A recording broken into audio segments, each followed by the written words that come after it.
You would think this stuff is a no-brainer, some of it at least, but I see people do this stuff time and time again.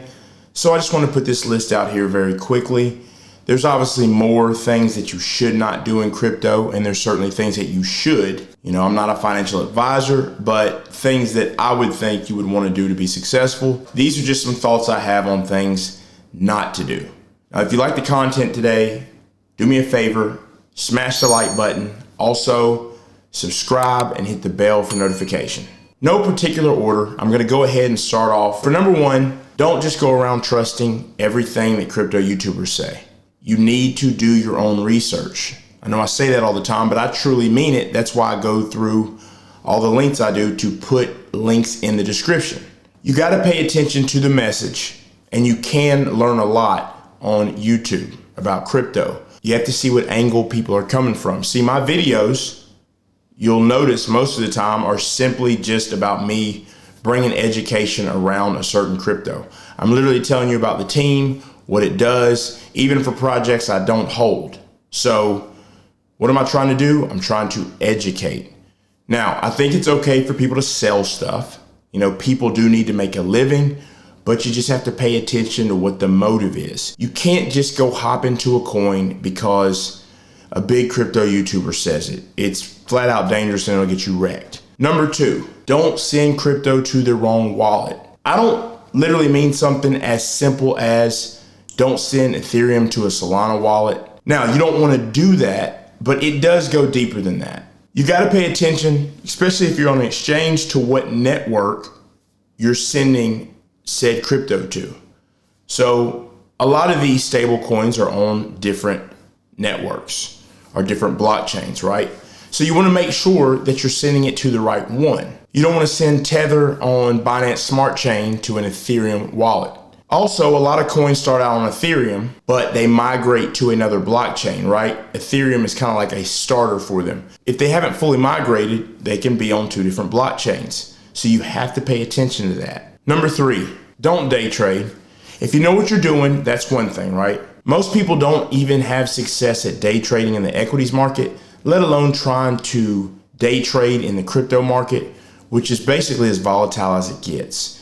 Now, if you're skilled in that area, it's one thing, but if you're not, you're destined to lose. Number four, don't use leverage. First of all, if you're not good at trading crypto, period, why would you then go use leverage? For those of you all that don't know what leverage is, you're able to leverage or basically borrow to invest in crypto. So for example, I'm able to take a little but invest with a lot, but on the flip side of that, you can get liquidated very quickly and lose everything. Why else would some of these sites give you an opportunity to invest $500 and they'll make it 5,000? The reason why is they know when you deposit that 500, the chances of you losing that and giving that whole 5,000 back is pretty high.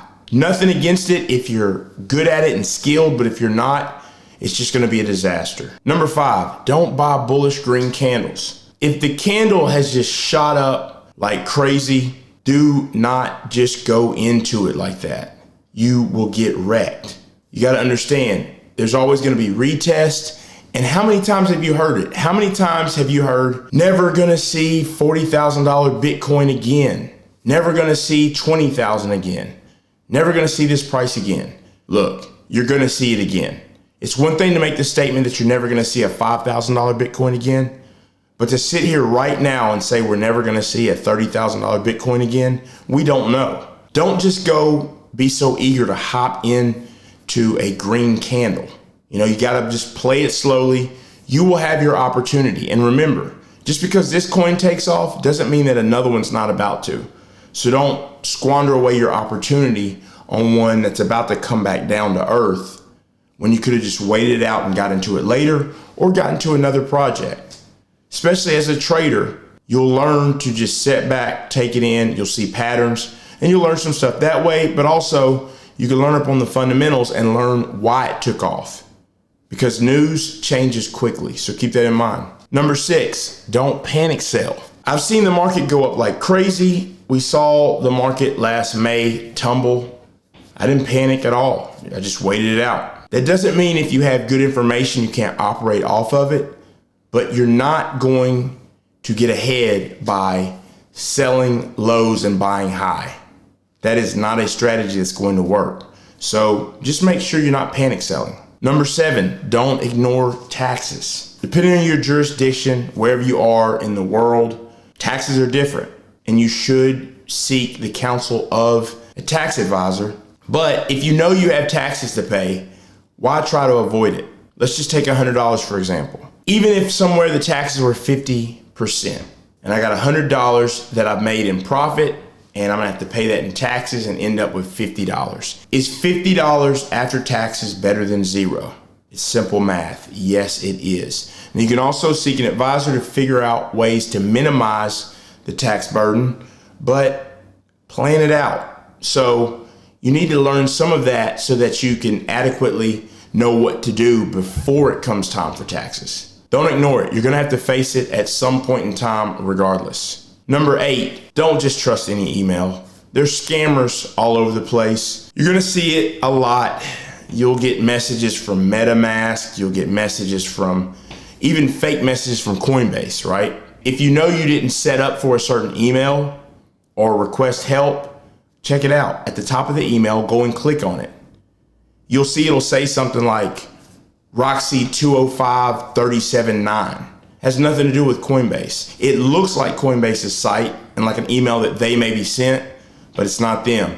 So, like I said, some of this, many of you all will be familiar with, but at the end of the day, I just don't want new people to this space to get the air sucked out of them by falling for some of these crappy scams. Number 9, if you can't walk into an art gallery and pick out the best pieces of art on the wall, don't go buying NFTs just here, there, and everywhere. Now, I'm not saying don't buy NFTs at all. I recommend the VV app, although it's extremely hard now to get stuff on there. It used to be easy. But the point is, at least with VV, we know those collectibles are officially licensed. We know how many there will be. And you do know with other NFTs as well. But the thing is, if you've been buying NFTs, you've probably taken an L at some point. The thing is are you able to assess the value? Now, if you're gonna put the time in and go extra hard trying to figure out what brings value, get into the communities and do those types of things, I do believe you can win with NFTs. But just getting on seeing a collectible like the Weeble Wobble NFTs because it's got a Telegram group with 2,000 people in it, do not do that. I'm telling you, it is a way to lose. So think about that. Just don't rush into NFTs and understand, I believe 90% of these NFTs over the next couple of years will return back to the dirt. Now, the ones that don't, right? Whether it's CryptoPunks, Bored Ape Yacht Club, those types of things, those are going to be brilliant and do very well. But could you have called that and pointed it out from the beginning? The answer is most people could not have. And number 10, don't invest money you don't have. If you're investing money you don't have, then you're gambling. At that point, you're probably gonna lose anyway. Because if you're investing money you don't have, with the volatility of the market, you're gonna make decisions that you can't afford to make. Like I said again, I know these are very simple, but you'll be surprised how many people get in this market and just lose their mind. Look, this market is harder than the equities market. Do people get into the equities market and buy Coca-Cola and sell Coca-Cola all the time, every day? Now, there are day traders who may do that, probably not with Coca-Cola because of how big the cap is, but they just don't move stuff around that much. Realize in crypto, when you move stuff around, there is a tax burden there, right? Especially in America. So just make sure that you're not over trading and over moving things around and overthinking it. Set a goal, have a strategy. That's the number one thing that you should do in crypto. Have a strategy, no matter what it is you're gonna do. Have a strategy, seek the right counsel, and you'll do fine in these crypto streets. Thank you for watching the content today. Checking out Perry Unlikely. Like I said earlier, do me a favor, smash the like button.